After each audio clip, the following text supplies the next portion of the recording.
Kuna kitu mimi naogopa sana mpenzi. Kitu gani unachokiogopa mpenzi? Please, naomba uniambie.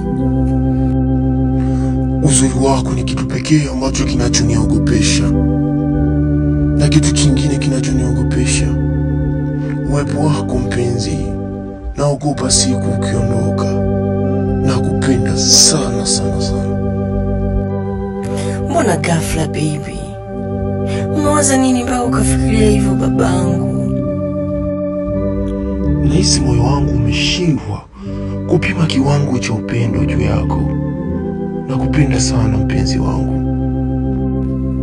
Asante baby kwa kunipenda kwa kiwango hicho. Nikuahidi siku zote nitakuwa upande wako kama ukinihitaji. I love you.